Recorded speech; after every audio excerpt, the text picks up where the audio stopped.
D'abord, merci de votre présence, d'autant plus parce que non seulement il fait très beau, mais en plus on a un rythme là assez effréné, Oui. parce que d'habitude c'est de 15 jours en 15 jours, et là ça fait même pas une semaine qu'on a eu une conférence, 6 jours.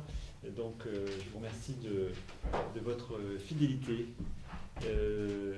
d'autant plus pour écouter, je dirais, l'une d'entre nous, si je puis dire, parce que Emmanuel Recoin, je dirais, voilà, comme moi, comme d'autres, etc., voilà, travaille autour d'eux sur l'œuvre d'Édouard Glissant, et voilà, est une fidèle de notre séminaire. Donc je dirais que on est un peu ce soir un peu en famille, pour écouter l'une d'entre nous parler de son travail et de sa fréquentation longue, ancienne, de l'œuvre d'Édouard Glissant. Je voudrais dire un petit mot avant de présenter Emmanuel Recoin, un petit mot de quelqu'un qui est un ami et qui est parti, qui est Antoine Raybaud, qui devait venir faire une conférence à l'automne, et donc qui au dernier moment nous a dit qu'il était empêché, et puis bon, malheureusement voilà, c'est qu'il était effectivement très, très mal. Donc sa disparition s'ajoute à d'autres. C'est quand même c'est une mauvaise année, et je pense que sa disparition n'est pas complètement étrangère au départ d'Édouard Glissant. Donc c'est pour ça qu'elle nous attriste, d'autant plus, elle nous attriste en soi, et d'autant plus qu'elle est dans ce départ. Je voudrais simplement rappeler que Antoine Raybaud était poète, qu'il était un universitaire renommé, qu'il était professeur à l'université de Genève, et qu'il avait écrit un certain nombre de livres, un roman, des poèmes, des ouvrages plus universitaires, et qu'il était dans une très grande proximité, comme vous avez peut-être pu le voir, parce que généralement quand il y avait une manifestation autour et avec Édouard Glissant, comme ça a été le cas par exemple dans un très beau moment qui avait eu lieu chez Agnès B, c'est Dieu, il y avait eu des échanges très, très importants et très anciens entre Édouard Glissant et lui. Donc voilà, je pense qu'on pourrait peut-être lui dédier ce moment en pensant à lui. Et voilà, donc je reviens à Emmanuel Recoin, donc je rappelle un petit peu ce que j'ai écrit donc dans le mail que je vous ai envoyé, qui est docteur en littérature générale et comparée de la Sorbonne Nouvelle, et qui est spécialiste des littératures antillaises et des littératures africaines-américaines, et qui a écrit 2 livres, L'île et le livre, 2 structures qui correspondent, parus en 2007 chez l'Harmattan, et Par-delà le blanc et le noir, point d'interrogation, la thèse de l'hybridité dans les littératures des diasporas africaines post-négritude, et qui devrait paraître donc cette année. Et qui a écrit d'autres livres, qui travaillent sur les questions de race et de genre. Voilà, donc je suis très heureux, Emmanuel, je ne sais plus si on se tutoie ou si on se vous voit. Non, c'est toi, on Bon, se je tutoie, suis très ça fait heureux grand occasion. d'écouter ce soir, plus magistralement, pour nous parler d'Édouard Glissant, du théoricien au romancier. Quelle relation? Point d'interrogation. Alors, quelle relation avec un R majuscule? Quelle est la pensée de la relation? Et aussi, quel lien est-il, relation en tant que lien entre toute l'œuvre théorique et poétique et romanesque d'Édouard? Alors, en tant qu'essayiste, poète et romancier martiniquais, Édouard Glissant a connu, et connaît encore à titre posthume, la célébrité pour ses théories philologico-anthropologiques centrées autour des concepts divers, dans le sens qu'a autrefois donné Victor Ségalen à ce terme, de créolisation et de la relation nécessaire entre les peuples et les cultures participant du tout monde, c'est-à-dire du monde un, rassemblant l'ensemble des mondes dont chacun correspond à un peuple et à une culture. Mais il a également produit un ensemble assez dense d'œuvres poétiques et romanesques, lesquelles exposent aussi implicitement des idées théoriques. Ces idées ne coïncident pas toujours obligatoirement et strictement avec celles qu'exposent les essais de manière explicite. Je me propose d'étudier les similitudes et divergences de la pensée glissantienne entre les œuvres poétiques et romanesques, d'une part, et l'œuvre théorique, d'autre part. Je limiterai le corpus aux ouvrages les plus paradigmatiques, les essais Soleil de la conscience, Le discours antillais, Poétique de la relation et Traité du tout-monde pour l'œuvre théorique, les recueils Le sel noir et les Indes pour l'œuvre poétique, et les romans Le IVe siècle, Malmort, Mahagoni, Tout-monde et Ormerode. L'originalité première de Glissant consiste à exprimer un projet particulier de recréation d'identité collective antillaise. L'écrivain avait clairement articulé ce projet en 1984 lors d'un entretien accordé à Prisca de Grasse et Bernard Magnier pour la revue Notre Librairie. Fonder la légitimité de l'habitant antillais sur sa terre en l'ancrant dans un sens de la durée, du temps reconquis. Le souhait énoncé par Glissant de jouer ce rôle de promoteur d'identité culturelle, la croyance que son statut d'écrivain le met en mesure d'assurer une telle fonction, correspondent à la position de Michel Giraud, affirmant que la parole des littérateurs est ainsi créatrice d'identité dès lors qu'ils ont le pouvoir performatif de mobiliser des groupes jusque-là latents en les désignant dans leur différence avec d'autres groupes. Les individus auxquels s'adressent les hommes de lettres et de savoir vont intérioriser les principes de division et de catégorisation de la réalité sociale que véhiculent les discours de ces derniers, et ils vont se mettre à percevoir, à se comporter et à agir en fonction de ces principes et de ces catégories. Ce pouvoir attribué par Michel Giraud à la parole des littérateurs semble difficilement conciliable avec le principe de négation d'une supériorité qui ne saurait, croit-on désormais, constituer l'essence d'individus particuliers au sein d'une société donnée, selon l'idée de démocratie à laquelle la plupart des membres des sociétés antillaises ont adhéré depuis le XIXe siècle.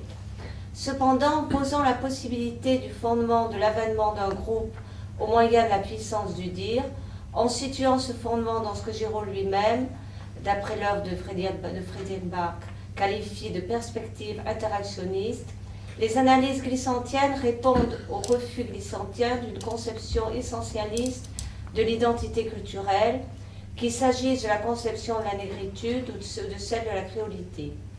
En accord avec cette position, décrite par Giraud, laissant une large place aux relations de groupe et aux interactions régies par les individus, Édouard Glissant s'efforce d'élaborer les contours d'une identité antillaise potentielle à travers des écrits destinés à participer de ce qu'il nomme la relation. La compréhension de ce que les concepts de créolisation et de relation apportent à ce projet exige de considérer la fonctionnalité des dits concepts, et je m'inspire pour cela des analyses d'un texte qui a été récemment présenté ici par l'auteur lui-même, Les voies de la créolisation d'Alain Ménil. La notion de créolisation permet d'introduire un écart entre les modalités d'analyse classiquement proposées des sociétés dites composites, en remettant en cause l'idée de connaturalité entre l'affiliation de type ethnique et celle des formes ou des patterns culturels, puisque c'est précisément cette rupture de l'ethnie et de la culture qui est observable, selon Bastide, dans le processus de la créolisation à l'œuvre dans la formation des Amériques. Les notions corrélées de divers et de relations figurent alors les principes qui donnent forme et sens au nouveau paradigme d'une identité non modélisée, car non modélisable.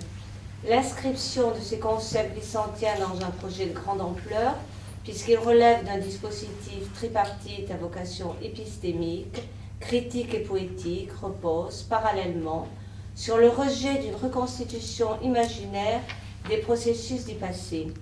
Ce dispositif d'écriture opérant à plusieurs niveaux ne vise pas à refaire l'histoire, mais à défaire celle qui a été consignée, afin de mettre au jour l'espace diffracté de toutes les histoires qui relatent comment les cultures ont vécu et vivent encore la relation.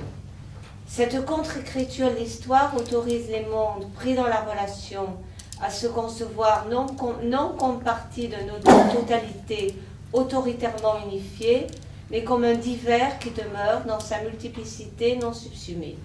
Je voudrais témoigner des modalités de l'expression variable de telles notions dans les écrits glissantiens du corpus. Afin d'éviter l'artificialité qui serait due à une analyse strictement successive des œuvres poétiques et romanesques, puis de l'œuvre théorique, ou l'inverse, je me propose, pour découvrir la réalité des idées de relation dans les écrits glissants avec toute sa complexité, de m'appuyer dans une première partie sur une évidence, celle de ce paysage mis au cœur de l'œuvre de Glissant et notamment de l'œuvre poétique. Par rapport au paysage, la relation représente la forme que prend la problématique de l'écriture, c'est-à-dire qu'écrire le paysage revient d'abord à tenter de passer du cri à la parole, et cette évolution correspond au passage de la perte d'une culture à l'invention d'une nouvelle culture que célèbre une autre vision de la relation comme signe de la présence au monde du divers. J'étudierai dans une deuxième partie cette vision de la relation qui apparaît dans des textes théoriques comme le discours antillais ou poétique de la relation, avant de m'intéresser dans une troisième partie aux liens entre relation et créolisation à partir du traité du tout-monde et des romans tout-monde et Ormerod. Alors, je commence, la première partie s'intitule « La forme basique de la relation », une force poétique qui pallie l'irreprésentabilité de l'esclavage. Puisque selon Glissant, l'identité antillaise, pour parvenir à se construire, réclame à la fois un questionnement du réel géographique de la Caraïbe et une réflexion sur le passé des Antillais, cela explique pourquoi l'espace et le temps se manifestent comme des notions structurantes des romans de cet écrivain. L'analyse de tels axes prend pour point de départ un article de Christiane Albert intitulé « Temps, histoire et récit dans la case du commandeur d'Édouard Glissant », où elle signale l'existence de trois aspects du temps enchâssés au cœur de la trame du récit de la case du commandeur. Christiane Albert qualifie respectivement ces aspects temporels de temps historique, temps romanesque et temps subjectif. Dans mon essai « L'île et le livre », deux structures qui correspondent, j'ai souligné qu'à ces trois aspects du temps correspondent trois aspects de l'espace désignés par les termes d'espace réel, d'espace romanesque et d'espace subjectif, soit des expressions permettant de souligner le parallélisme, l'architecture en miroir des trois aspects de l'espace énoncés, avec les trois facettes temporelles dépeintes dans l'article de Christiane Albert. La présence de nombreux marqueurs temporels caractérise également les œuvres théoriques de Glissant. De surcroît, la notion même de tout monde implique une perspective ontologique recentrée sur l'idée d'espace.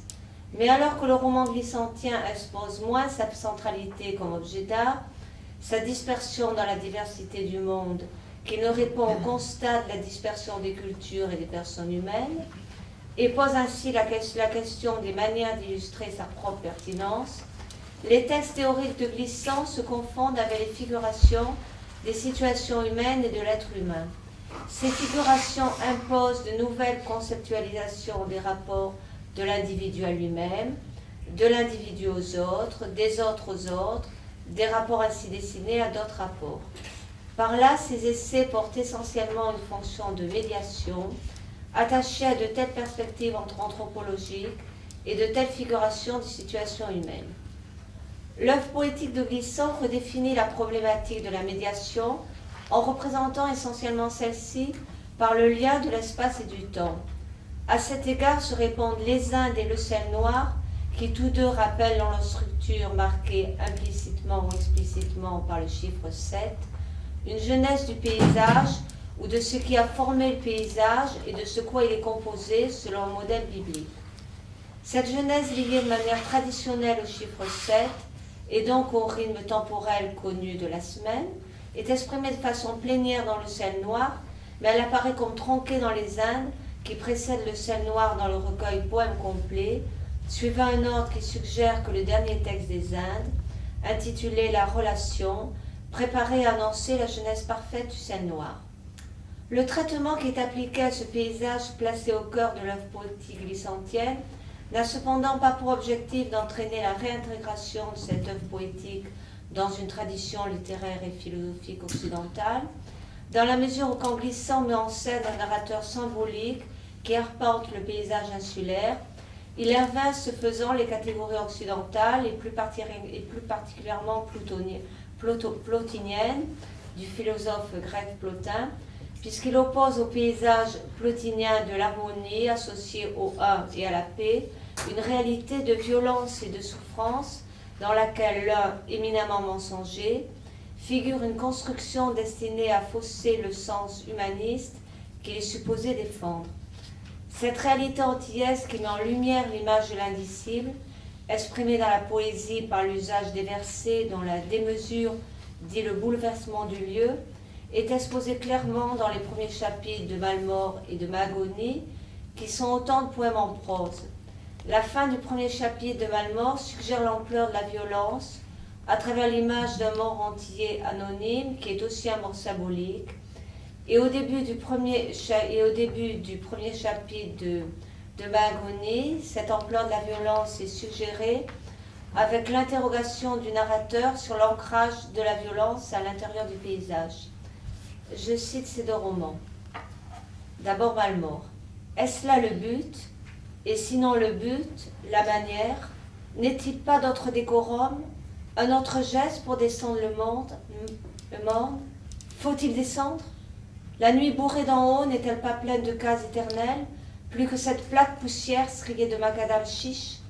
Où est la terre qui dormira dans ta tête? Où est la terre qui te rejettera par son ventre, ta main crispée griffant l'herbe loin à la surface, à l'infini, pendant que par-dessous ton corps enfle dans son carcan? Faites couler de l'eau sur son front pour qu'il dorme dans la sécheresse de terre. Non, non, laissez-moi sur mes nuages et mes tempêtes d'en haut, là où tout est violet à travers le tas de pluie sans répit. Peux-tu accepter qu'on te descende ainsi, le linge de la mort enfin cousu autour de tes mains enflées? Il remue, je te dis qu'il remue. Il ne veut pas descendre. Il refuse la poussière d'en bas. On l'a couché tant de fois nu et noir dans la poussière sans un linge. Mort et vif. Il remue, je te dis qu'il remue. N'est-il pas un autre geste pour nouer celui qui part à ceux qui le chantent? N'es-tu pas maître de ta mort, pas même de ta mort? Dans l'édition du Seuil, page 20. Je passe à Magonie. Dans ce pays de Martinique, ceux qui cherchent relaient ce qu'ils disent, lequel les ont nommés sans les reconnaître. Ainsi avançons-nous au bord du monde. Quand je découvris donc l'endroit, ce ne fut certes pas comme dans un rêve, les temps n'étaient pas au rêve en cette année 1943, mais tout comme s'il avait déjà été décrit. Sous la légèreté ensoleillée du lieu, ou plutôt son affable banalité, je crus percevoir ce qu'il y aurait d'obscur et de difficile à le saisir vraiment, et combien serait hasardeuse toute entreprise d'en rendre compte. Mais à la vérité, ce qui flottait au ras de l'herbe argenté par le vent, ou entre les souches pourrissantes qui cadraient la mousse sous les ébéniers, c'était la clameur tue, rentrée non seulement dans la gorge et l'épaule éventrée de Liberté Longuet, mais plus à fond dans la terre elle-même jusqu'à éparpiller aux quatre coins du pays les fourmis folles, habitantes des profondeurs. C'était le cri et le murmure étouffés dans la nuit des cases.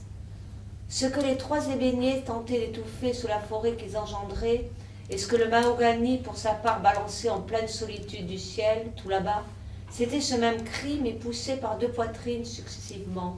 Oui, par deux bouches, l'une après l'autre, dans notre sacré tollé de temps, car Liberté Longuet ne fut pas seule à fréquenter les ébéniers, mais il ne connut pas Gagné, leur cri unique bifurqua. Dans l'édition du Seuil, de la page 17 à la page 20. Ces deux passages se font écho en évoquant l'inscription dans la terre antillaise d'une violence intrinsèque, de nature à la fois politique et métaphysique, qui conduit parallèlement à une continuité de la souffrance telle qu'elle a été vécue, et à la pérennité des souvenirs de cette souffrance. Ces éléments ensemble inscrits dans la terre de Ligne forment un contraste, car alors que la continuité de la souffrance telle qu'elle a été vécue participe de la passivité qui a originellement présidé à cette souffrance, le souvenir de la souffrance appelle la révolte. Les deux éléments se mêlent dans le thème de la terre rejetant elle-même un mort-vivant, à la fois passif par les déformations corporelles qu'entraîne l'absence de vie biologique, et actif dans sa quête intemporelle d'une libération toujours espérée. Cette vision très éloignée de l'imaginaire chrétien traditionnel de la terre-mère accueillant dans son sein des morts qui reposent en paix, donne un autre sens à l'anonymat du mort. L'anonymat du mort, conjointement souffrant et révolté dans le premier chapitre de Malmort, le rapproche d'une autre figure essentielle du roman, celle du Gérard Beautemps, dont le discours des trois jobbers qui jouent le rôle de narrateur souligne continuellement la parenté spirituelle avec le premier Longuet du IVe siècle. Beautemps cristallise non pas la caricature, mais plutôt le reflet affaibli de Longuet, conformément à l'aspect délétère de la Martinique dépeint dans Malmort. Alors que les propos du narrateur hétérogénétique pluriel défini par le pronom « nous » assimile le Gérard Beautemps métamorphosé en paysage et pays au sol antillais lui-même, Médellus et Silassier élèvent l'homme en fuite au rang d'une montagne, rappel évident du Morne qui abritait le marron primordial du IVe siècle. Par le cadre dans lequel il dépeint l'échappée et la mort du Gérard Beautemps, le narrateur de Malmort accorde à ce dernier un statut calqué sur son illustre devancier, Longuet. Évoqué en relation avec les jobbers qui suivent, sans le savoir, sa trace qui, d'après le texte, paraît recouper le cheminement du marron de la première heure, c'est-à-dire Longuet, Beautemps fixe les allusions de la trame du récit à plusieurs personnages ou épisodes issus de la Lézarde et du IVe siècle.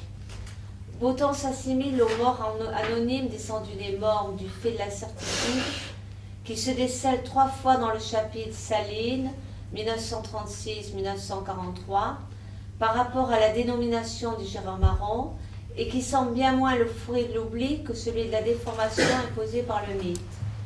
Mais aussi, cette pluralité des appellations confère au Gérard un caractère multiple et suggère que Bontemps est davantage une incarnation du peuple antillais qu'un seul personnage. Le nombre des noms, 7, correspond à celui des années d'errance, comme si une part de l'identité du Gérard changeait tous les ans. Cependant, la première syllabe du nom attribué au fugitif, beau, demeure invariable, marquant par là la solidité d'un homme qui, puisque capable d'être à la fois un et multiple, est susceptible de symboliser la conscience du sujet collectif antillais, c'est-à-dire un ensemble d'individus unis par une pensée, une volition commune. L'imagination des trois jobbers redresse littéralement le protagoniste étendu mort, tandis que l'enchaînement des dénominations figure une sorte de chant funèbre. Les 7 noms, alignés verticalement les uns au-dessus des autres, dessinent le profil d'un homme debout, la position verticale s'associant ainsi, de même que dans l'épisode des tombées levées de Malmort, à l'idée de résistance. Beau corps, beau maison, beau tapis, beau zébus, beau regard, beau Longuet, beau temps. C'est toutes verticalement les uns au-dessus des autres. Ils se collent au corps, ils essaient de l'imaginer debout. La guirlande de noms, commençant tous par une syllabe unique, introduit finalement le Gérard Marron de Malmort au panthéon des mythes, au cœur de la constellation des modèles, dont la couronne d'oiseaux déchiquetés qui l'accompagnèrent pour le voyage au-delà des eaux forme une sorte de réécriture à l'instant de la mort de Beautemps, dans cet étoilement où ils, c'est-à-dire les gendarmes, fusillèrent le hasard.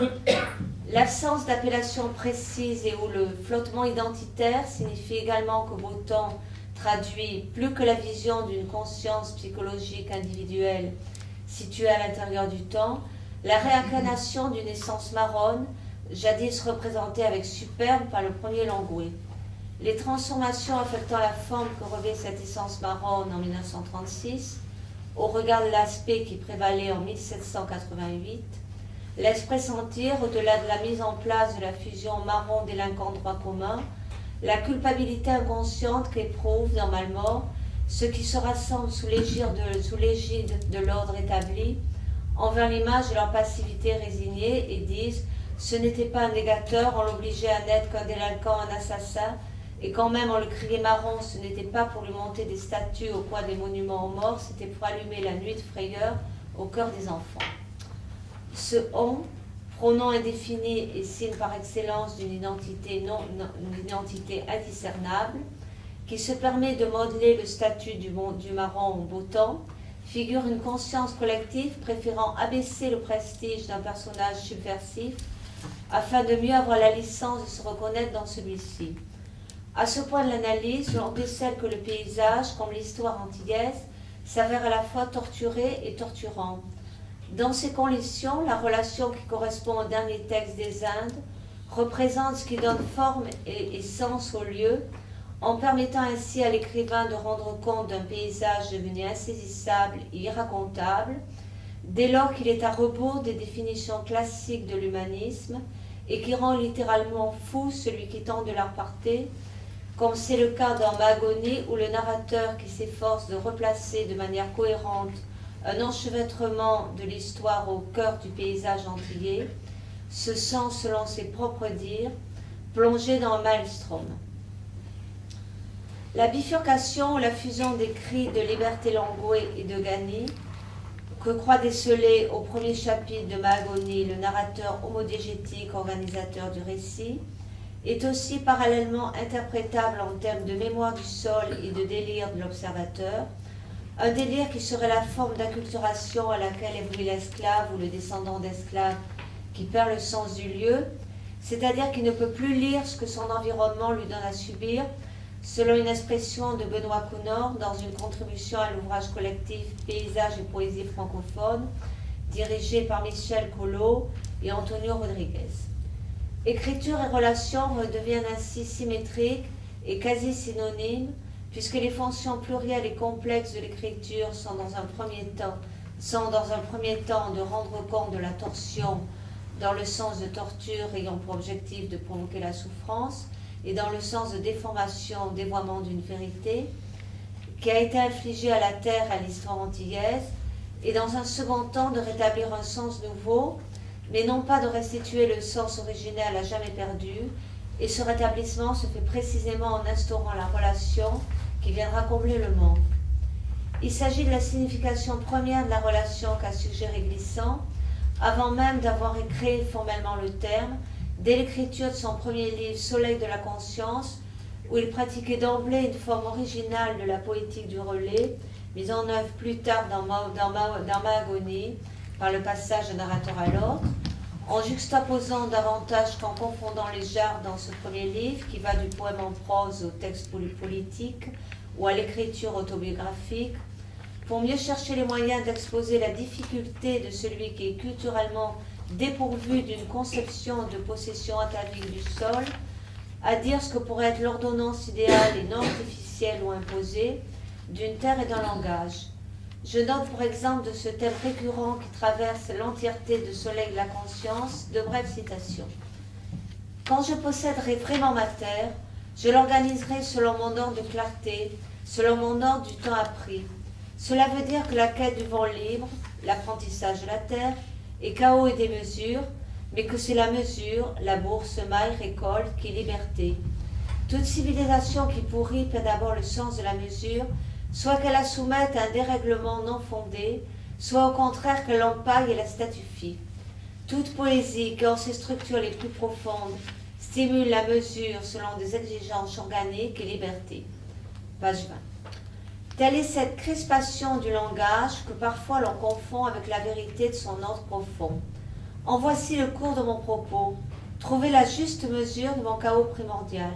En quoi j'échouais sans cesse pour avoir confondu la règle organique vers laquelle je tends avec un ralentissement ou un empaillement glacé. C'est pourquoi je cherche encore, grâce soit rendue, la diction claire de ce rythme, un savoir-vivre. Page 40. Pour parvenir à apprécier et à décrire la juste mesure des paysages, il faut d'abord savoir être en harmonie avec la mesure du temps, et c'est pourquoi un mouvement préside à ces paysages glissantiens, un mouvement qui adjoint à l'écriture de la terre l'écriture de la durée, dans le sens d'histoire comme continuité temporelle d'événements où l'homme se reconnaît en tant que sujet qui a contribué à façonner ces événements et à façonner parallèlement le lien qu'ils ont pour lui avec le temps présent. Le paysage sera un témoin de ce qui s'est déroulé, mais il faut pouvoir se définir comme sujet par rapport à ce qui s'est produit, ou du moins être dans le présent comme un sujet qui observerait une passivité révolue pour être capable de faire advenir devant tous la validité du témoignage. Relater le paysage, c'est raconter l'histoire, et c'est bien parce que la notion de paysage n'est pas séparable dans l'œuvre de Glissant de son inscription dans le temps, que l'écrivain évoque ensemble dans le discours antillais, le travail conjoint de reconquête du paysage et de conscience de la durée. Nous posons donc la question de l'écriture. nous posons une question à l'écriture. Et puis, il y a tout ce chaos de notre rapport au temps, à l'écriture des faits qu'il faut fixer, recomposer. Pour moi, depuis longtemps, je m'efforce à conquérir une durée qui se cherche, à vivre un paysage qui se multiplie, à chanter une histoire qui n'est nulle part donnée. Tour à tour, l'épique et le tragique m'ont séduit de leurs promesses, de longs dévoilements. Poétique contrainte, forcément de la langue. Nous écrivons tous pour mettre à nu des enclenchements inaperçus. Page 451-552 dans l'édition du Seul et dans l'édition Gallimard de la collection Folio, c'est la page 777-778. Le discours antillais évoque ainsi explicitement une alliance que les textes précédemment évoqués exposaient avec un raffinement de pensée labyrinthique que l'on peut ramener à la pratique du détour. Mais ce texte théorique fondamental de Glissant présente surtout la particularité d'associer cette double nécessité des reconquêtes parallèles de l'espace et de la durée de l'homme antillais à une mise en valeur de la diversité, envisagée par rapport à un impératif existentiel de prise de conscience. Soleil de la conscience indiquait, comme l'intention poétique, que l'identité ontologique et métaphysique du sujet antillais moderne était en passe de se trouver supplantée par des réalités composites et multiples, d'ordre politique et culturel. Mais le discours antillais va beaucoup plus loin dans ce sens, en affirmant clairement que les divers peuples et diverses cultures doivent exister au monde de façon pleinement consciente, selon une exigence de lucidité, dont la satisfaction dépendrait d'un certain décentrement de l'Occident par rapport au monde. Édouard Glissant situe par là l'éclatement de l'histoire de l'histoire mondialisée, la possibilité, aussi radicale que salutaire, d'une diversité non hiérarchique et d'une nouvelle unité consciente du monde qu'il appellera la relation. Dans ce sens, le discours antillais qui souligne le caractère essentiel du divers n'est pas séparable de poétique de la relation, qui célèbre l'événement de la présence visible de ce divers dans le monde moderne de la fin du XXe siècle. Glissant y proclame ainsi « Il est encore des centres de domination, mais on convient qu'il ne se dresse plus des hauts lieux exclusifs du savoir des métropoles de la connaissance. À la généralité abstraite de cette connaissance, que l'on avait rattachée à l'esprit de conquête et de découverte, se superpose désormais une matérialité dense de la présence des peuples. La connaissance en est changée, ou du moins sa légitimité ne fonde plus sur un droit. » Page 125. Alors je passe à la deuxième partie, la vision philosophique de la relation comme signe de l'existence incontestable du divers. Une nouvelle vision de la relation se dessine ainsi à partir du discours antillais de poétique de la relation, au premier abord plus structuré au regard de son lien avec tout un ensemble de concepts absolus, tels que les concepts de culture, de langue ou d'histoire. Cette nouvelle vision apparaît également plus optimiste que l'image première de la relation, qui émergeait du désir qu'éprouvait l'écrivain de restituer la vérité du paysage. Mais en réalité, ces deux manières de définir la relation sont interdépendantes, et cette interdépendance procède du rapport qu'entretient la pensée de Glissant avec l'idée de relativisme culturel. En célébrant la pertinence du métissage culturel dont l'ancienneté sur un exemple privilégié, Édouard Glissant semble en apparence prendre position en faveur d'une telle idée. Ce rapprochement méconnaîtrait cependant l'extrême antipathie glissantienne à l'égard des théories généralisantes.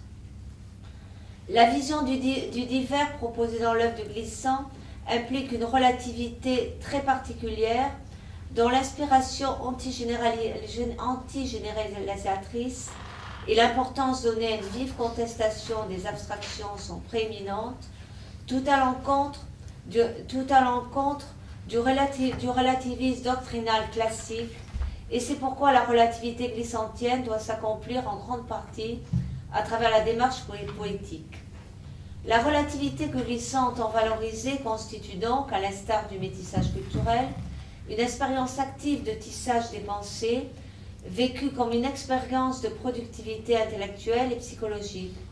Le poète qui relate l'histoire de la terre de l'île réalise une forme de ce tissage, dans les textes poétiques et romanesques précités, c'est-à-dire les Indes, le sel noir, Malmort et Mahagoni, le tissage de pensée réalisé par l'écriture qui constitue littéralement la relation a pour objectif de mettre en scène dans sa durée et de son développement cette double dimension d'une parole et d'une histoire que porte le paysage glissantien, comme l'illustre le livre Poème complet qui recompose le mouvement de l'œuvre poétique et propose un trajet dont l'origine décalée s'appelle le sang rivé.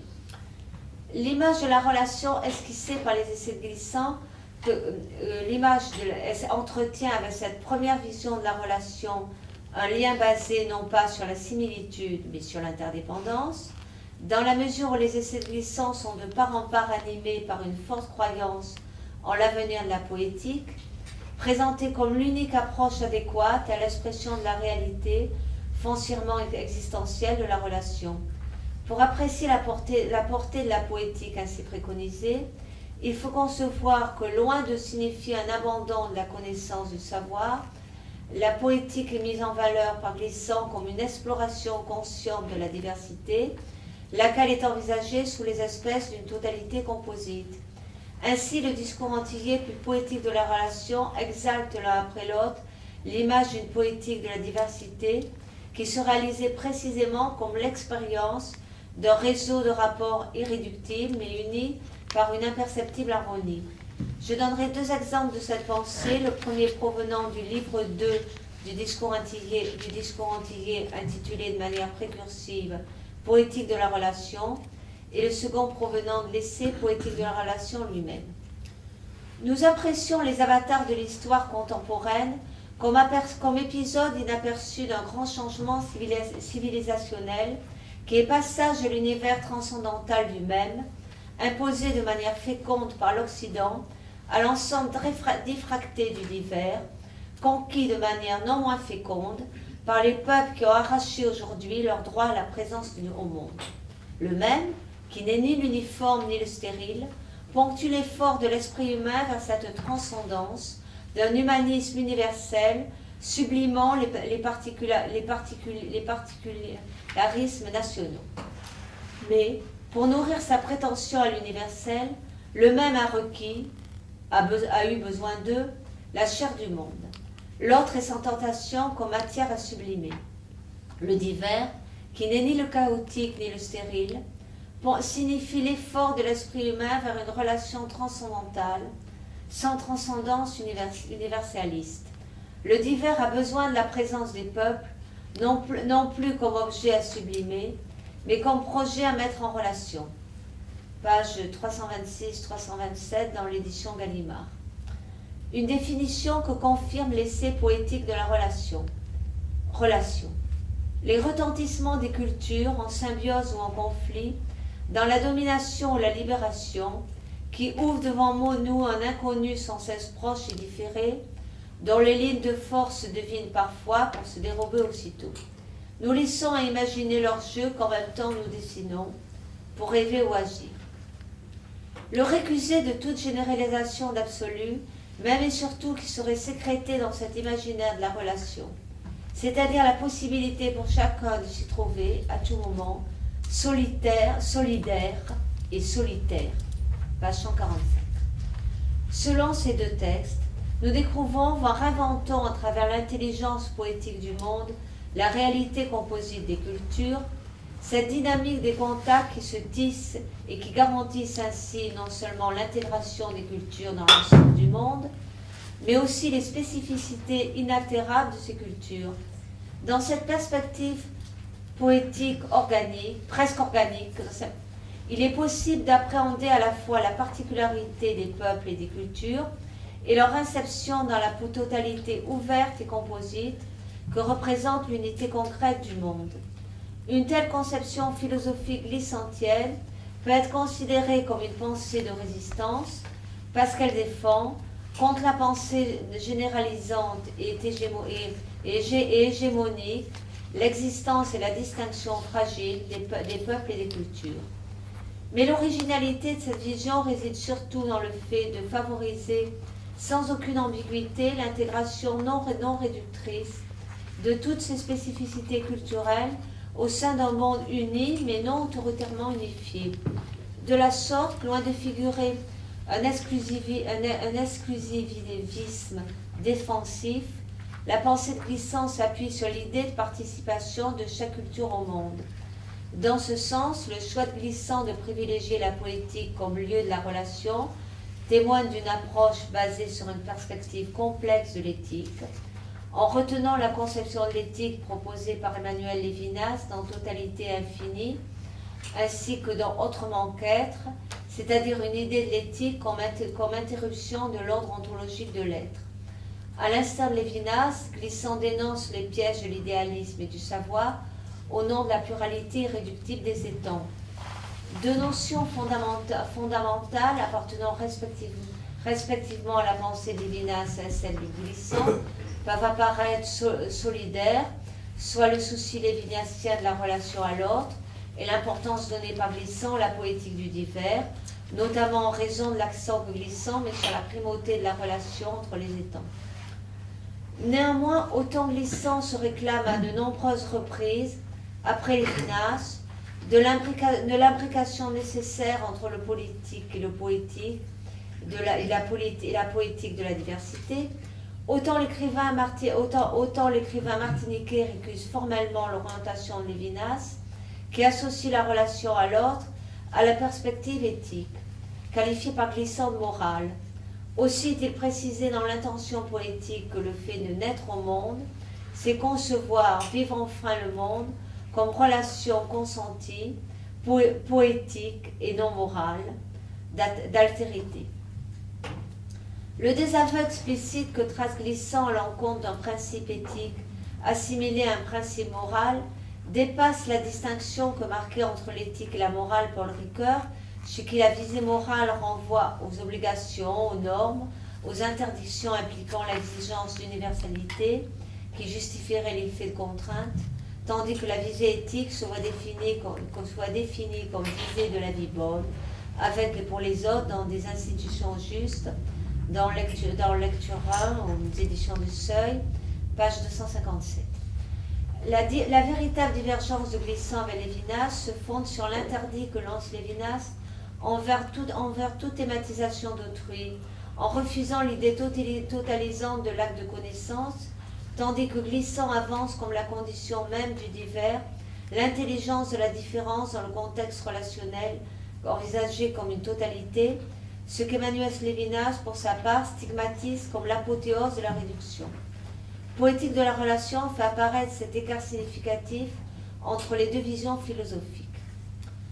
On ne saurait soutenir que chaque culture particulière constitue un élément premier parmi tous ceux qui sont mis en jeu dans la relation, puisque celle-ci définit les éléments ainsi joués en même temps qu'elle les émet, les change. De même, on ne peut décomposer chaque culture particulière en éléments premiers, puisque sa limite est non définie et que la relation joue à la fois dans ce rapport interne de chaque culture à ses composantes et dans un rapport externe de cette culture à d'autres qui l'intéressent. Par paradoxe, toute percée vers la définition de ce rapport externe entre cultures nous permet de mieux approcher les constituantes de chacune des cultures particulières considérées. L'analyse nous aide à mieux imaginer l'imaginaire, à mieux saisir les éléments non premiers de notre totalité. L'essence humaine, de l'anthropologie à la sociologie, ont étudié, cas par cas et société après société, ses composantes structurelles et ses rapports dynamiques. Aucune d'elles n'en conçoit l'ensemble des rythmes qui est inapprochable sur leur travail. Page 183-184. Alors je peux passer à la troisième partie, relations et créolisation, un lien d'interdépendance depuis l'avènement du tout monde. Ainsi, même si Édouard Glissant rejette les pièges du savoir, sa vision se rapproche d'un idéal de connaissance en tant qu'aspiration vers la conscience d'une totalité relationnelle. De surcroît, l'éloge glissantien et l'opacité met en valeur l'impossibilité de traverser la pensée de l'autre et en conséquence le caractère indispensable d'une reconnaissance de la différence comme résistance et impénétrabilité. La distance que prend Glissant en regard de l'éthique découle sans doute de la dimension abstraite de celle-ci, qui lui interdirait de s'élever contre les dangers de l'élimination ou de la réduction des cultures. C'est pourquoi fait-il dépendre la fécondité du divers et la relation qui est claire, non pas de l'éthique, mais de la conscience, et ce choix explique pourquoi la pensée de la relation procède d'un imaginaire de la créolisation, véhicule l'ensemble des modalités concrètes, volontaires pour certains ou subies pour d'autres, de la rencontre des cultures, dans la violence ou dans l'euphorie. Il affirme de la sorte dans Traité du tout-monde. J'appelle cas au monde le choc actuel de tant de cultures, et j'appelle poétique de la relation ce passage de l'imaginaire qui nous porte à concevoir la globalité insédictable d'un tel cas au monde. Page 22. Les débuts de la créolisation des Amériques s'apparentent de la sorte à un événement du monde 1. Les représentations de la cartographie européenne qui précèdent la découverte des Amériques et des conflits antarctiques de l'Afrique révèlent qu'à cette époque, l'image du monde dans sa réalité physique, ses proportions dans l'espace et ses diversités humaines et culturelles n'est pas encore présente à l'esprit des contemporains. À la pluralité des imaginaires, où chaque monde partiel se régit lui-même, par un temps dont les repères d'origine et les modes de calcul lui sont spécifiques, succède une représentation unique de la planète Terre. L'avènement de ce monde installé dans les imaginaires par la conquête entraîne la fin de l'autonomie des mondes, et cette fin est susceptible de déboucher elle-même sur un brouillage, une confusion de tous les temps et de tous les espaces mêlés du fait de la connaissance neuve d'une totalité. Le roman Tout Monde reconceptualise la distinction des frontières spatio-temporelles en recentrant cette disparition sur l'image de la Martinique.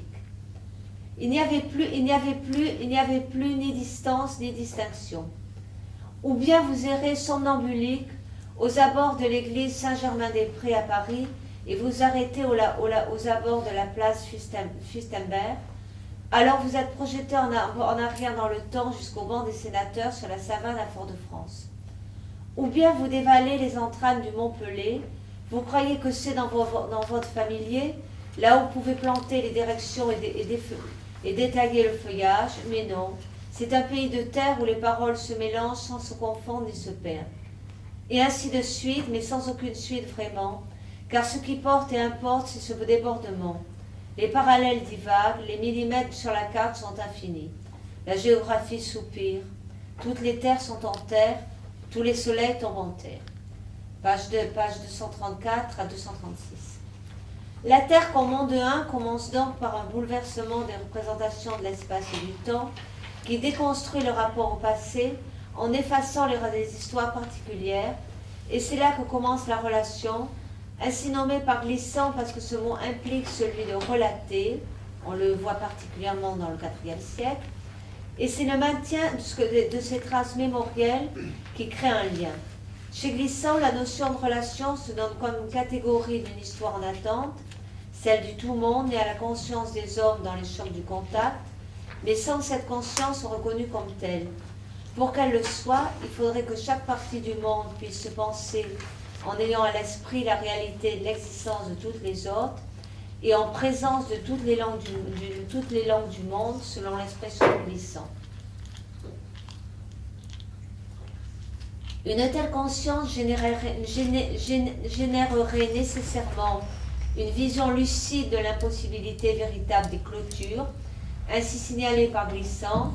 Je vous présente en offrande le mot créolisation pour signifier cette imprévisible de résultante inouïe. Dans Traité du tout-monde, page 26. La créolisation au métissage culturel a certainement toujours existé, mais sa puissance à l'époque contemporaine vient du fait qu'elle s'étend désormais sur la totalité du monde, en faisant advenir celui-ci une seconde fois, après la rupture psychologique provoquée par les découvertes européennes, en tant que monde 1 ou tout monde.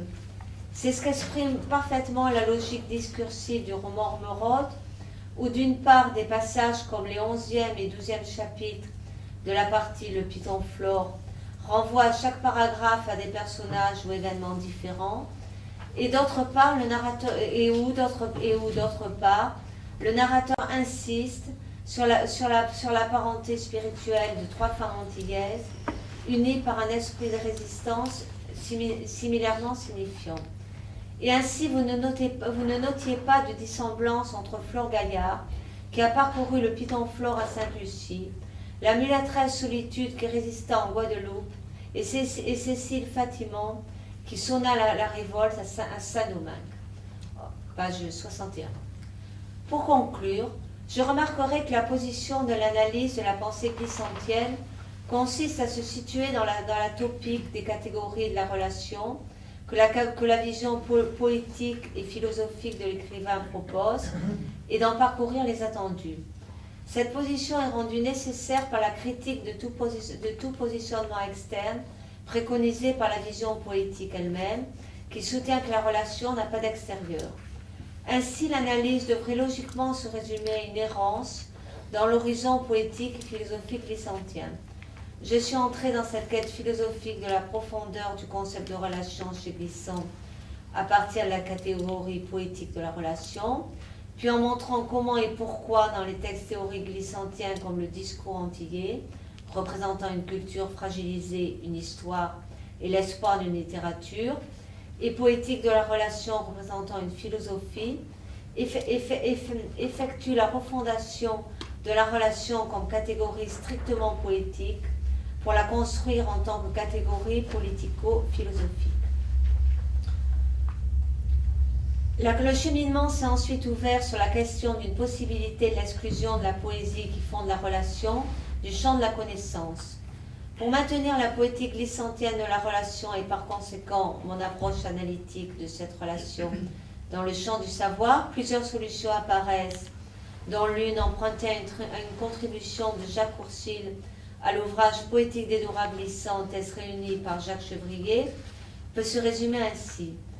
Le discours présocratique de l'un qui fonde la logique du concept et le langage de la théorie de la connaissance n'est pas une philosophie à l'origine, mais une poétique auto-oblitérée.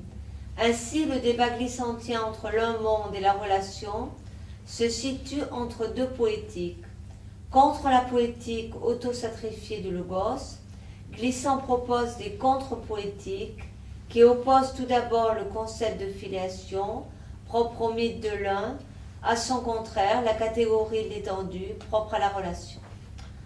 Ma proposition consiste plutôt à démontrer que l'exploration systématique et infinie des cultures et des peuples, rendue virtuellement possible par la prise de conscience de l'existence de la relation, est une valorisation de la connaissance, même si cette exploration reste virtuelle, et même si elle est inachevable du fait précisément de son caractère infini, dont l'étendue du phénomène de la création serait le signe. La création dans la poétique de Glissant du terme de créolisation revient à lire le chaos monde à partir du point de vue de son lieu d'origine propre, puisque pour bâtir la métaphore de la créolisation, Glissant retient l'hétérogénéité comme caractéristique du concept, en indiquant que pour lui, une langue créole est une langue dont les éléments de constitution sont hétérogènes. Ainsi, la créolisation paraît procéder de la société de plantation antillaise, qui a été davantage un lieu de déculturation des expatriés, volontaires ou non, par l'individuation et de création de micro-groupes comme modèle de contact interculturel. Le mot de créolisation est donc une forme du discours antillais qui dépasse très largement son contexte pour servir à prédire les effets de la relation sur le tout-monde. Et en cela, ce mot est déjà lui-même un signe de la relation. Je vous remercie. Merci.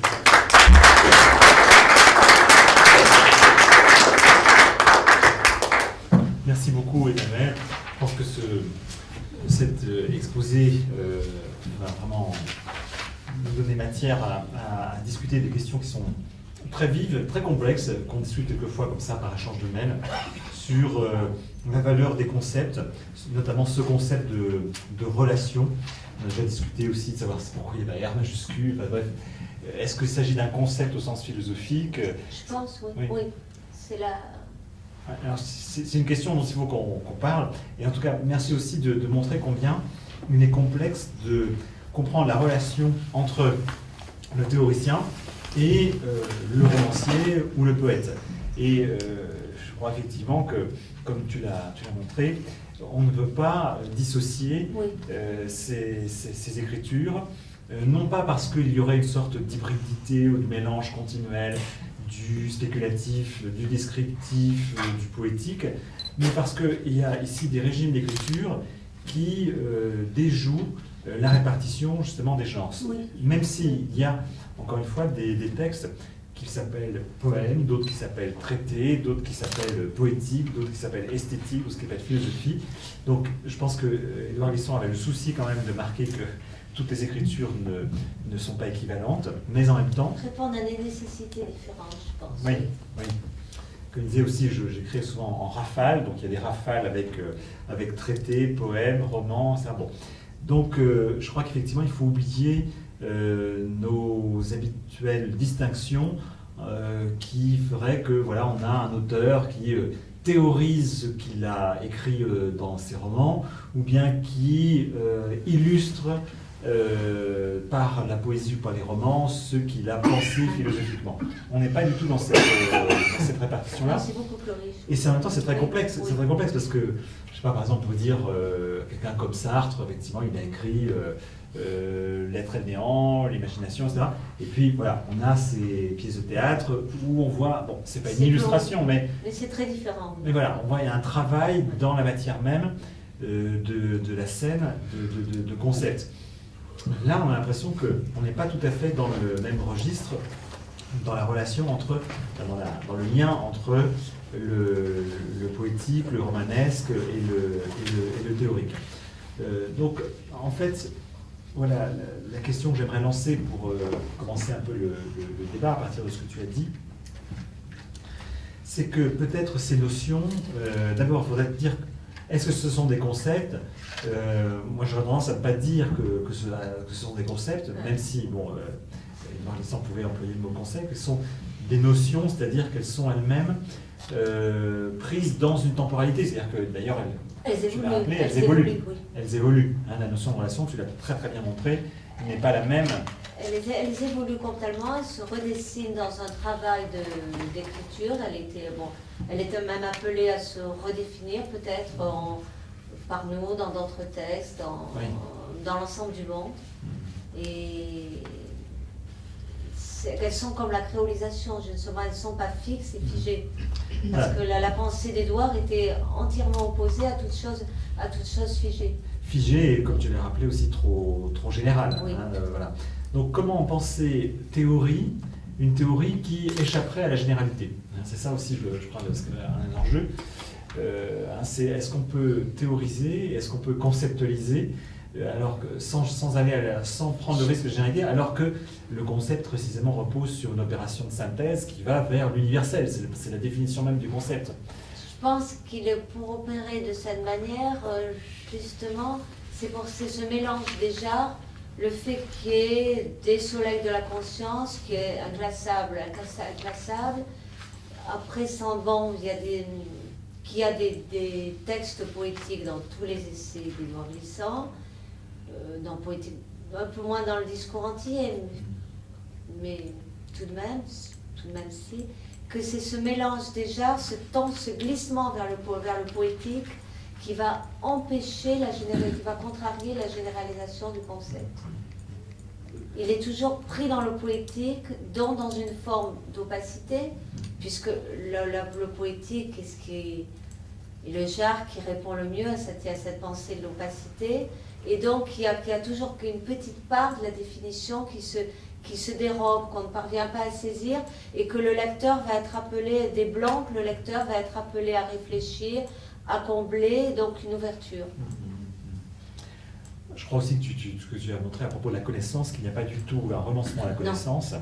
Il n'y a pas non plus un renoncement à l'extension justement du domaine de pertinence. Hein, parce qu'on pourrait se dire effectivement on en est dans une perspective relativiste, particulariste. Pas du tout, ça tu montres très bien. Et je crois aussi qu'il faut dire que cette possible extension par relation des notions de leur domaine de pertinence à travers les cultures, à travers la langue, etc., ça fait partie de la connaissance poétique. C'est-à-dire qu'il n'y a pas un renoncement à la connaissance, mais une connaissance qui n'est pas une connaissance de type scientifique ou philosophique. Elle s'intéresse aussi, puisque les connaissances, il n'y a pas un rejet envers les connaissances scientifiques, mais il y a l'appel à une autre connaissance. Bien sûr, bien sûr. Et là, je crois que l'exemple Enfin, que on tu est as complètement éloigné de cette perspective du relativisme auquel certaines personnes, malheureusement, associent et demandent, mais c'est une perspective relativiste, non. Bien sûr, bien sûr.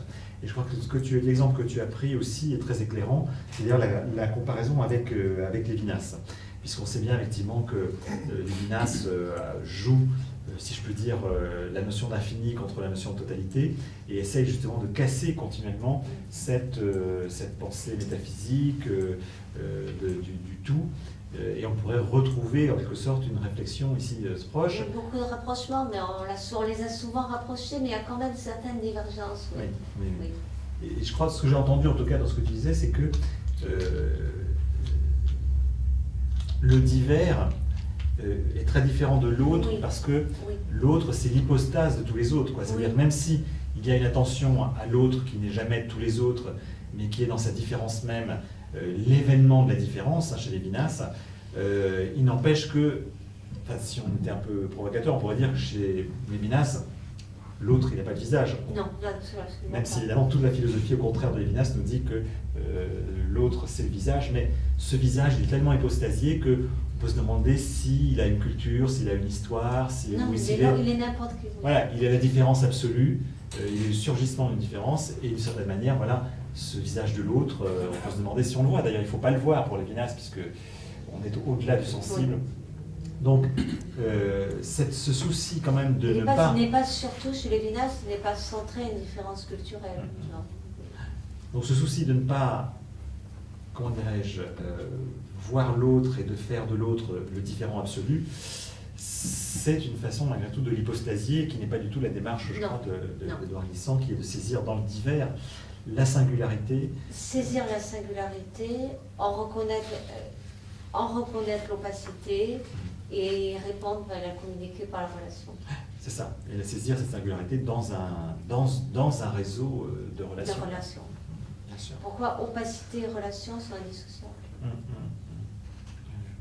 Mais la réduction, chez Lévinas, si j'ai compris ton exposé, l'impératif éthique, c'était l'autre, le visage, on ne peut pas le réduire, on ne peut pas le thématiser, on ne peut pas. Alors que Glissant dit que c'est dans la relation, de la connaissance de l'autre que je peux, par approximation successive, non pas en tirer quelque chose, mais j'établis le lien, j'établis une relation, et je suis conscient que dans la relation que j'établis avec lui, il n'y a pas, c'est pas au nom d'un impératif éthique, mais il n'y a pas aussi de réduction thématisée, puisque l'autre n'est pas une réductible en sens de connaissance, mais pourtant, j'établis ce lien et je sais, je consens dans sa différence.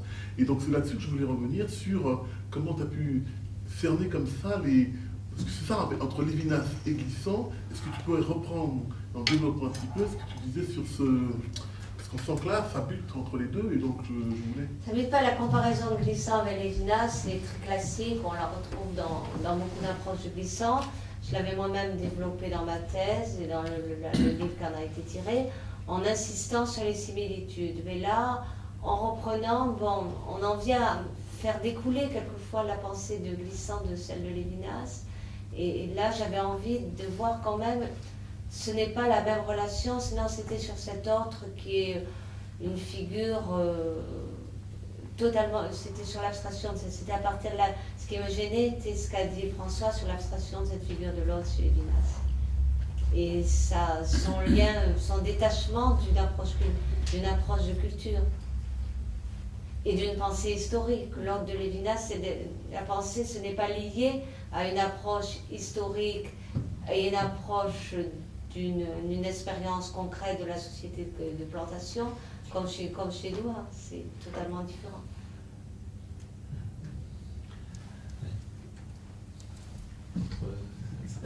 Oui. Si j'ai bien compris aussi, tu pointais le fait qu'il n'y a aucune notion de morale. Ouais. Non, je n'ai pas dit qu'il avait notion de la conscience. Non, il rejette la notion d'éthique et il l'assimile à une idée de morale, c'est-à-dire aux obligations et à l'ordre. Bon, on peut se demander pourquoi. C'est parce que chez lui, la notion de conscience de l'ordre, de relation et d'opacité et de prise de conscience de la nécessité de l'opacité remplace l'éthique, qui est trop abstraite. Oui, je dis que tu mettais bien ça en évidence, Oui. si j'ai bien compris. Ça, c'est une discussion très difficile qu'on a assez régulièrement. Hein. Ça va, la question de la morale, on l'a vu avec Alain Ménil. Parce que bon, Édouard Glissant rappelait, donc la relation est sans morale, quoi. Oui. Sans morale, donc ça veut dire effectivement, elle est aussi bien pour le meilleur que pour le pire, elle est aussi bien dans le chaos que dans le bonheur, dans la transformation, dans la métamorphose.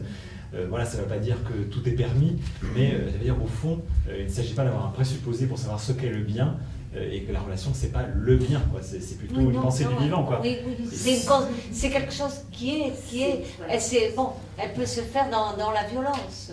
Bien sûr. Et moi, j'avoue que si on parle d'une morale, si on doit absolument penser une morale, il me semble que ce serait plutôt une morale du vivant, c'est-à-dire, voilà, il y a d'un côté tout ce qui favorise le vivant, et puis, et notamment la relation, la métamorphose, la diversité, etc.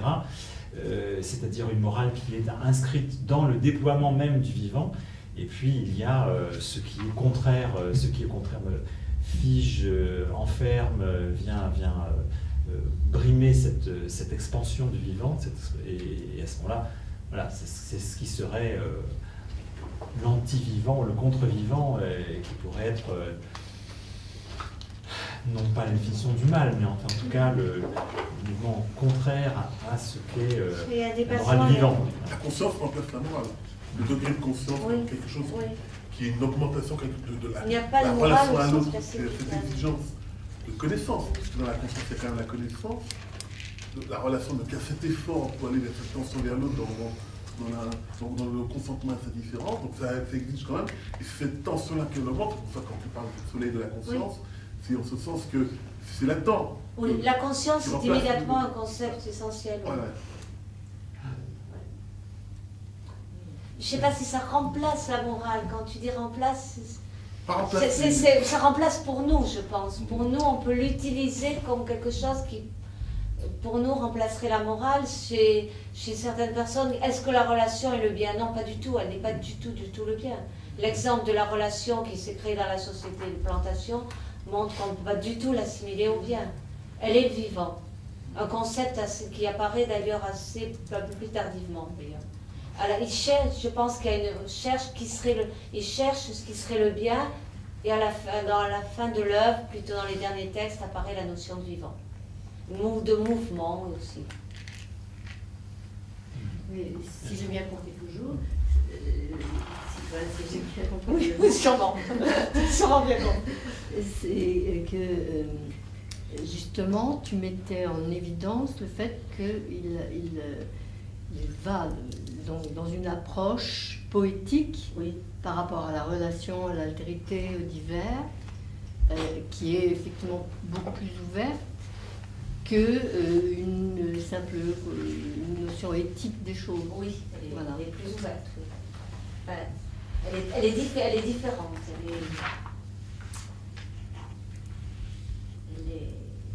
Je pense qu'elle est effectivement plus ouverte dans un certain sens. Mais j'ai cherché à répondre à la question qu'on pose souvent sur où est l'idée de bien ou de morale dans la pensée d'Édouard Glissant. Ce n'est pas des notions qui l'auraient intéressé. Moi, j'ai beaucoup apprécié ce que tu as rappelé dans les citations dans Soleil de la conscience, donc trouver la juste mesure de mon chaos primordial. Donc il y a quand même, je crois aussi, quand même dans le travail dit conceptuel, le travail aussi d'une mesure. Oui.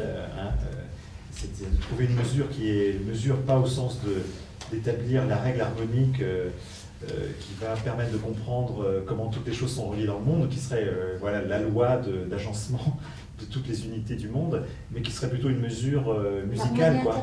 Oui. Une mesure musicale, c'est-à-dire créativité. quand on dit voilà, on fixe Oui. une mesure, c'est-à-dire qu'on va trouver un rythme, Oui. et d'ailleurs il n'y a même pas besoin de mettre des barres de mesure, voilà, le rythme va s'inscrire Oui. de lui-même, et il va y avoir bon, des effets de Oui, rythme c'est ça. qui seront cette mesure, mais cette mesure qui est la mesure même des rythmes, des rythmes du monde, quoi.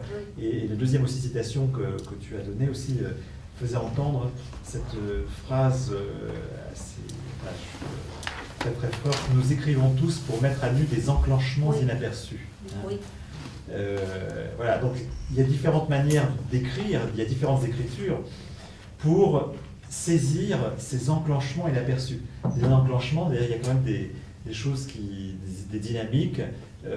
On n'est pas dans la complète singularité, tout est relié, tout suit une sorte d'énergie, oui, de dynamique motrice, hein, et qui n'est pas forcément sensible au premier abord. Il faut avoir l'œil d'un poète peut-être aussi pour saisir ces enclenchements qui ne sont pas simplement des logiques, hein, mais qui sont des rythmes matériels, des rythmes imaginaires dans le monde, qui ne sont pas forcément perçus d'emblée, qui peuvent être opaques, mais qu'un regard, qu'une connaissance poétique permet de saisir. Enfin, je crois que la notion de vérité aussi est très importante. Peut-être qu'elle remplacerait la notion de découverte, oui. de ce qu'on ne discerne pas, de quelque chose de caché, la notion du visible et de l'invisible aussi. Oui, oui, oui. Et en même temps, bon, rien n'est Il y vrai. a tout en maintenant une opacité. Oui. Il y a toujours une interaction entre on voit quelque chose, on le révèle, mais en reconnaissant une part d'opacité qui d'ailleurs doit se recréer ailleurs.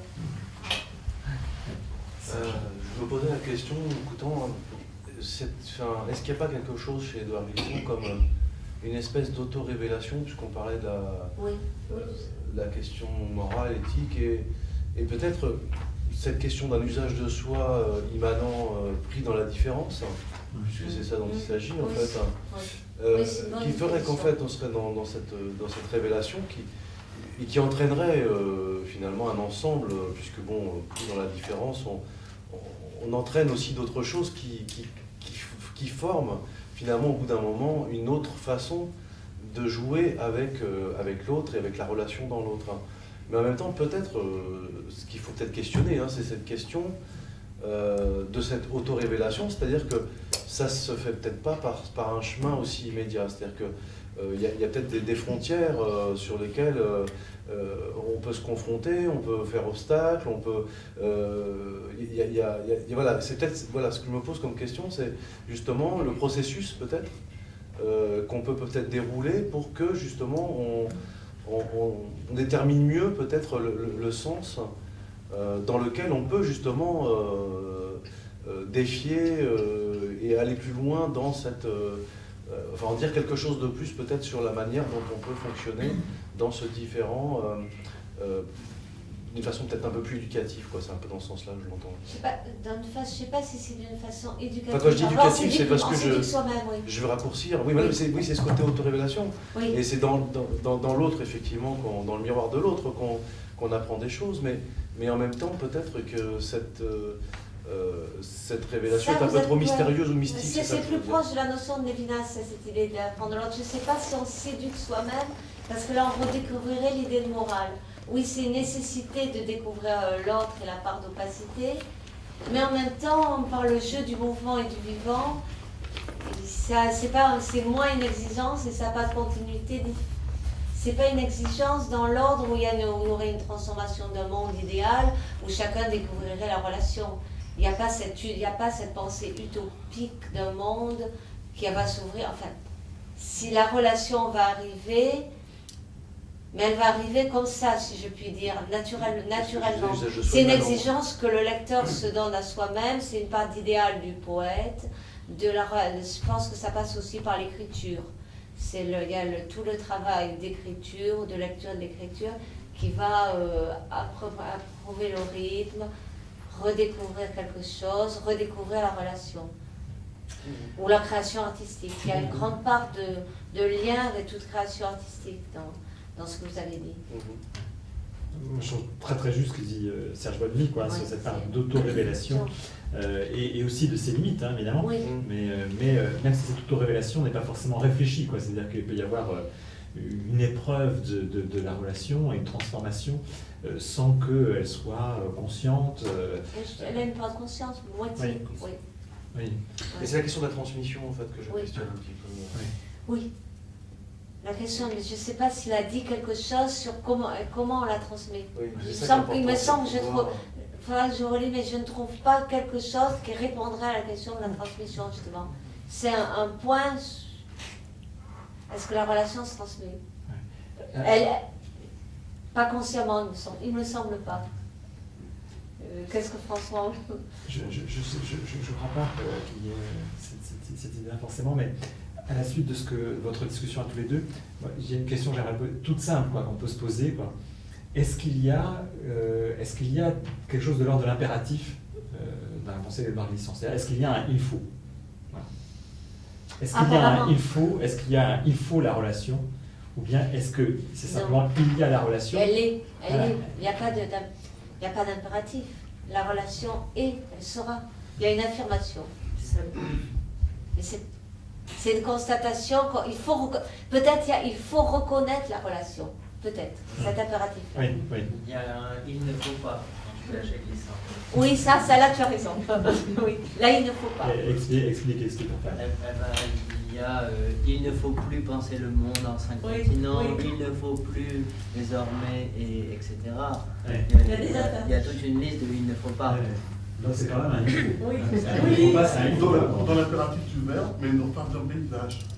Comme s'il demande de paysage, nous avons de travailler le paysage dans nous. Comme si Il faut reconnaître le paysage en nous-mêmes, qui nous témoigne, quoi. Il y a quand même ce paysage qui qui nous traverse de part en part et qui commande dans notre réaction quelque chose. Voilà. Mais là, il peut y avoir ce commandement. Malgré le refus conscient des impératifs, on ne peut pas échapper. Ouais.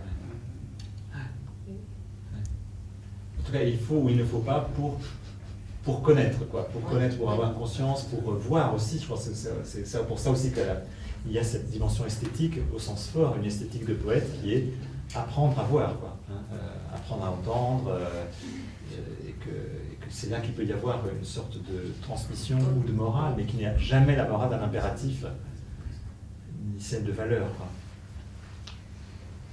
À discuter.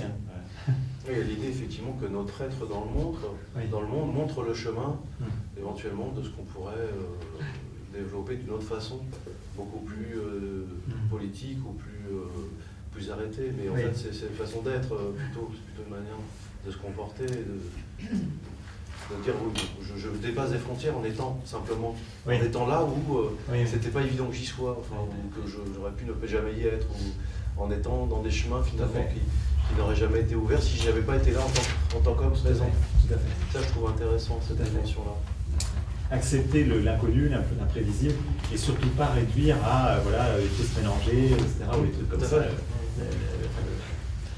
C'est une approche assez intérieure, en fait. C'est la relation est quand même un concept intériorisé qu'il faut penser, surtout les idées de conscience.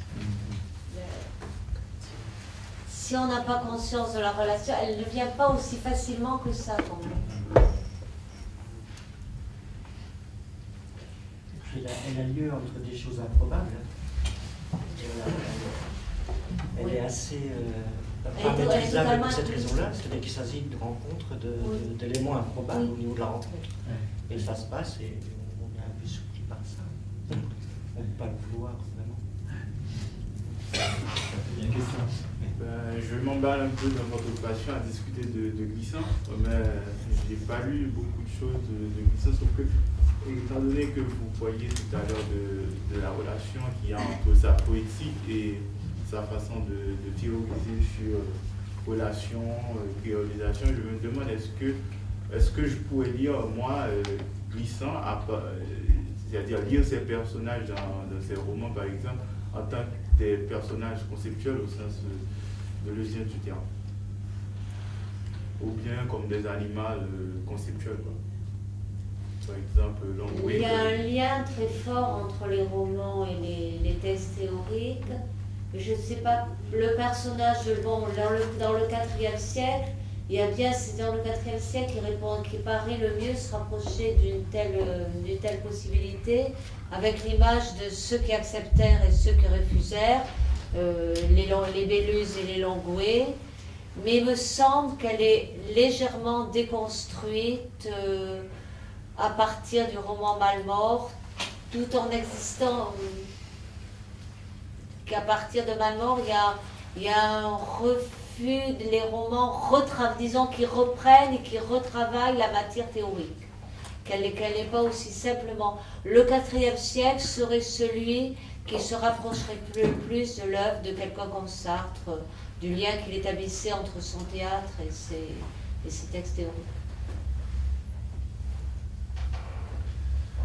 Moi, je me suis posé une question autour de la question de la mémoire et du territoire.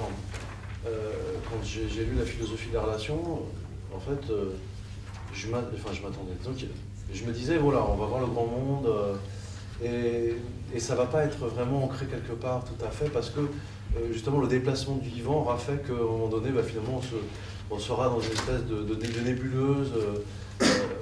Non, puisque oui, non, mais justement, je pose la question justement d'une mémoire qui, à un moment donné, finalement, retrouve toujours un territoire, retrouve toujours un endroit, retrouve toujours un lieu. Et ça, justement, c'est ce qui m'a beaucoup ému et je dirais en même temps surpris dans ce livre, en me disant, oui, finalement, on revient toujours à des choses voilà, qui restent dans des souvenirs anciens. Alors, finalement, on s'est déplacé, mais ça reste quand même avec soi.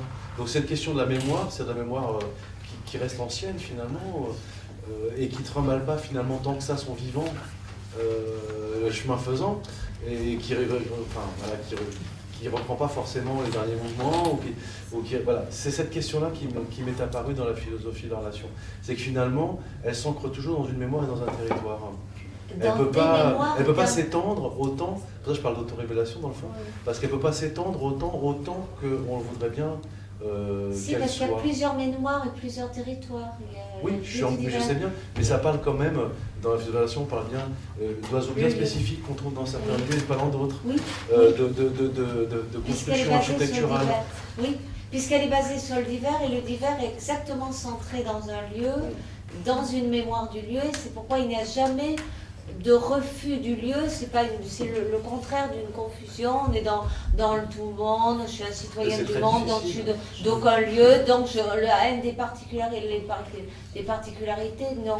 On est ancré dans un lieu, et la relation, ça serait justement ce qui ferait qu'on serait à la fois là et ailleurs. Oui, mais justement, c'est un dédoublement, c'est une sorte d'espèce de dédoublement. Oui, mais ce déplacement est très difficile, on s'en rend bien compte. Très difficile, oui, c'est pourquoi la relation est un effort, un travail sur soi, comme vous le disiez, un travail sur soi constant qui n'est jamais fini. Ça fait penser à quelqu'un qui lance devant toujours. Oui. Qui lance devant. Il faudrait plutôt être par là. Et qui l'envoie. Mais en même temps, elle se fait. En même temps, elle se fait, il y a des chocs, il y a des contacts, il y en a probablement toujours eu. On les situe à partir des découvertes européennes, mais il y en a probablement eu avant. Il y a toujours eu une relation, finalement. Non, bien sûr. Moi, je discute de la pensée de glissant. De la plasticité du déplacement qu'on peut faire dans nos relations. Elle est forcément limitée. Enfin, la plasticité n'est pas... La relation n'est pas un idéal. Je suis en relation, je suis ouvert au monde. Il y a forcément une part de non-relation, je pense. Mais ce n'est pas forcément la mémoire du lieu qui retiendrait cela, puisqu'au contraire, la relation se nourrit de la possession d'un lieu, d'une mémoire, de quelque chose, que c'est au contraire une condition de la relation. Et en même temps, il n'y est plus, il faut se déplacer vers ailleurs, toujours. Donc c'est là la difficulté. Si je suis là, dans un lieu, je me déplace. Puisque il faut d'abord être là pour pouvoir dire qu'on se déplace. Si je suis dans un point, je ne me suis pas déplacée. Si je suis déjà flottant dans l'espace, je ne me déplace même pas. Non, mais je parle d'une pensée, une pensée qui évolue et donc justement cherche toujours à être un peu ailleurs. Je me rapprocherai de la pensée de Fanon à la fin de Peau noire, masque blanc. Il conclut une réflexion sur la mémoire de l'esclavage, doivent être esclaves de l'esclavage, et pourtant il faut une conscience quand même de l'histoire. Mon corps fait de moi un homme qui toujours interroge. L'interrogation, la réflexion. Bon.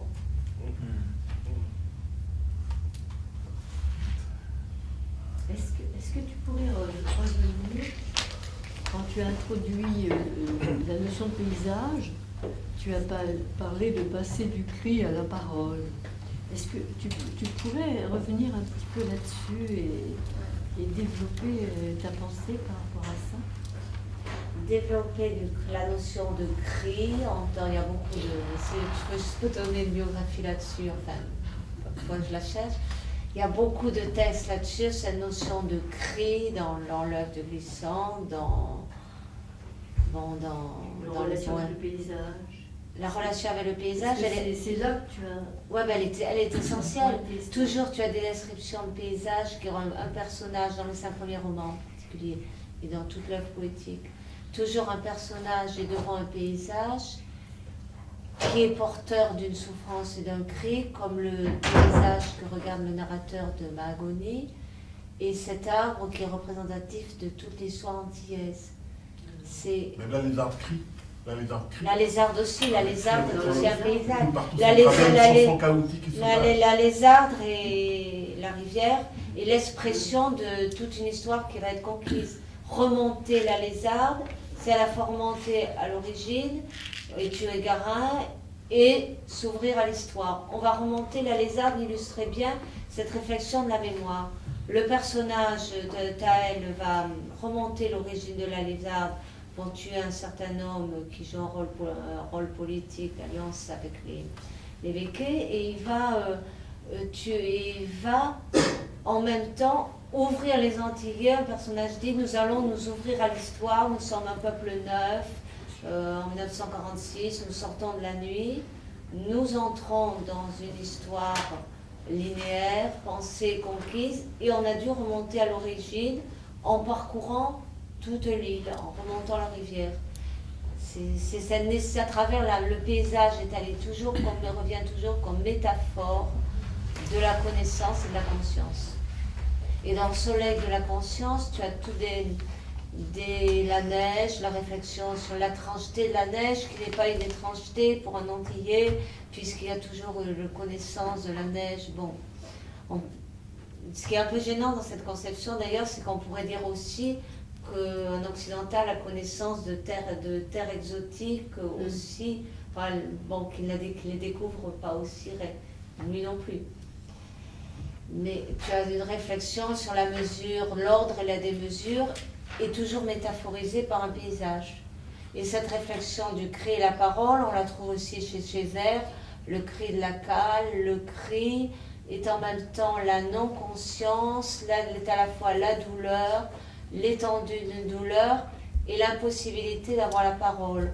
On crie quand on ne peut pas parler, c'est-à-dire quand on ne va pas entendre notre parole, quand on va juste y voir des cris, ou quand on n'arrive pas à trouver ce rythme et cette mesure.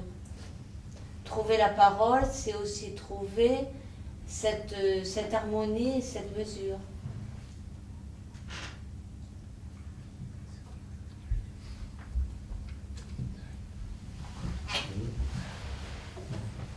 Alors, je crois que Denis il y a quelque chose. Oui, quelque chose, non. Bon, je crois qu'on va s'arrêter là. Merci beaucoup, Emmanuel. Je suis très heureux de t'écouter, de débattre avec toi. Donc, je vous donne les prochains rendez-vous. Alors, la semaine prochaine, donc on suit notre rythme soutenu, puisqu'on se retrouve le 10 avril, donc mardi prochain, avec Alexandre Lepin, dont je vous rappelle qu'il avait eu des entretiens qui ont été publiés, des entretiens avec Zohar Glissant qui ont été publiés sous le nom des entretiens de Bâton Rouge de l'université aux États-Unis, où avait enseigné Zohar Glissant. Puis ensuite, il y aura la période des vacances parisiennes.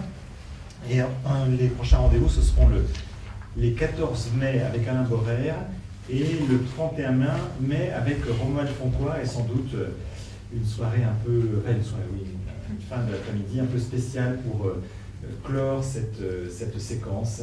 On est en train de la préparer avec Sylvie. Voilà, merci de votre présence à votre vie.